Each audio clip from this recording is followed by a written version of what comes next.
দীর্ঘ রক্তপাতের পর অবশেষে গাজায় বহুল প্রতীক্ষিত যুদ্ধবিরতি কার্যকর হচ্ছে।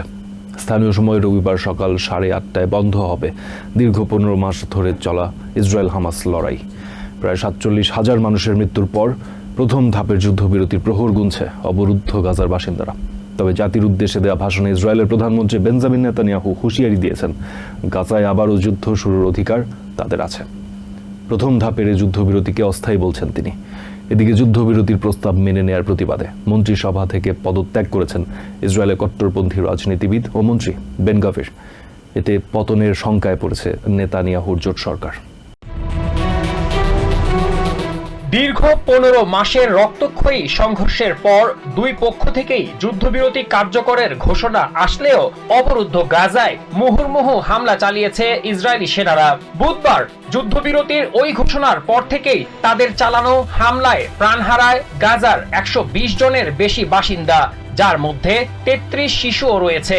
বর্বর এই হামলার তীব্র নিন্দা জানিয়ে আব্দুল্লাহ আল আকাদ নামে গাজার এই বাসিন্দা বলেন, তাদের কাছে যুদ্ধবিরতির কোনো আনন্দই নেই, কেননা শেষ সময়ের এই হামলায় তিনি তার শিক্ষক বোন ও তার স্বামী সহ পরিবারের বেশ কয়েকজন সদস্যকে হারিয়েছেন। ইসরায়েলি বাহিনী অস্থায়ী তাঁবুতে আশ্রয় নেয়া শিশুদের লক্ষ্য করে হামলা চালিয়েছে বলে অভিযোগ করেন তিনি। এদিকে গাজায় যুদ্ধবিরতি ও বন্দি বিনিময়ের প্রস্তাব ইসরায়েলের মন্ত্রী পরিষদে অনুমোদন করার পর শনিবার ভাষণ দেন প্রধানমন্ত্রী বেঞ্জামিন নেতানিয়াহু। এ সময় হামাসকে হুঁশিয়ারি দিয়ে তিনি বলেন, গাজায় আবারও যুদ্ধ শুরুর অধিকার ইসরায়েলের আছে। ভবিষ্যতে আলোচনা ব্যর্থ হলে আবারও হামলা শুরু হবে বলে জানান তিনি।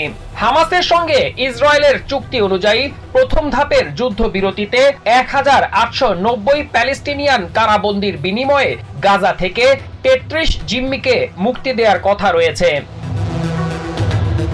ওদিকে গাজায় যুদ্ধবিরতি কার্যকরের প্রস্তাব মেনে নেয়ার প্রতিবাদে পদত্যাগ করেছেন ইসরায়েলের কট্টরপন্থী জোট নেতা ও নেতানিয়াহু সরকারের জাতীয় নিরাপত্তা বিষয়ক মন্ত্রী ইটামের বেন গাভির। তিনি শঙ্কা প্রকাশ করে বলেন, হামাস এখনো পুরোপুরি নির্মূল হয়নি, তারা আবারও ইসরায়েলে হামলা করতে পারে। Masum Hasan, TVN 24 news desk.